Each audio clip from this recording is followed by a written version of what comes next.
Hello दोस्तों, मेरा नाम मोहक है और मैं एक नई वास्तविक और भयानक डरावनी कहानी के साथ वापस आ गया हूं।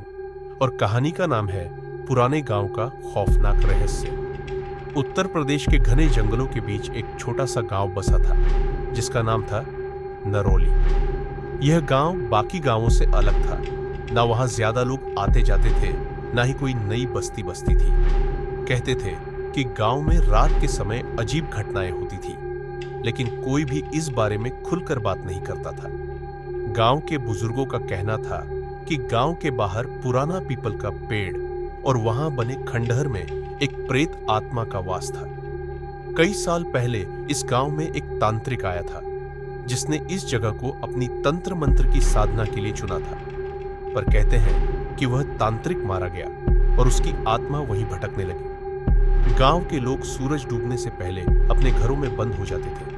अगर किसी को देर हो जाती तो वे दौड़कर घर पहुंचते। लेकिन गांव के 4 युवक अजय, रमेश, दीपक और सतीश को इन बातों पर यकीन नहीं था। उन्होंने सोचा कि यह सब बस एक पुरानी कहानी है। एक दिन उन्होंने तय किया कि वे रात को गांव के बाहर पीपल के पेड़ के पास जाकर देखेंगे कि वहां क्या रहस्य है। रात के 11 बजे चारों दोस्त टॉर्च और मोबाइल लेकर गांव से बाहर निकले।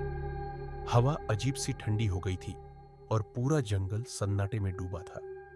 जैसे ही वे पुराने खंडहर के पास पहुंचे, अजीब सी बदबू आने लगी। अचानक पीपल का पेड़ हिलने लगा, जबकि हवा बिल्कुल बंद थी। दीपक ने घबराकर कहा, यार ये सही नहीं लग रहा, हमें वापस चलना चाहिए। लेकिन अजय बोला, डरने की जरूरत नहीं, ये बस हमारा भ्रम है।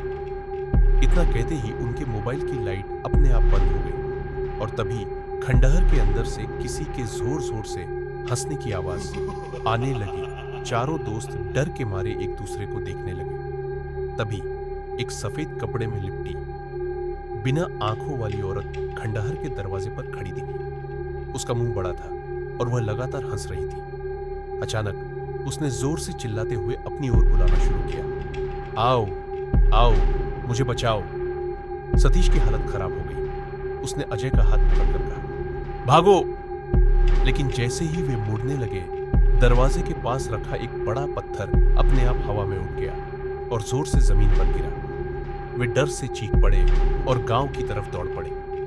गांव के बुजुर्गों ने जब उनकी हालत देखी तो समझ गए कि वे खंडहर के पास गए थे। गांव के पुजारी ने उन्हें गंगाजल दिया और कहा, वहां फिर मत जाना, वह आत्मा तांत्रिक की है जो अधूरी साधना के कारण मारा गया था।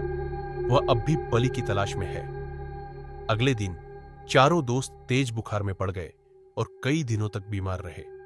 उन्होंने फिर कभी गांव के उस कोने में कदम नहीं रखा। आज भी जब कोई गांव में नया आता है और उस खंडहर के बारे में पूछता है तो गांव वाले सिर्फ एक ही बात कहते हैं, सूरज डूबने के बाद वहां मत जाना, वरना वापस नहीं आ पाओगे। ये थी उत्तर प्रदेश नौरौली गांव की असली कहानी।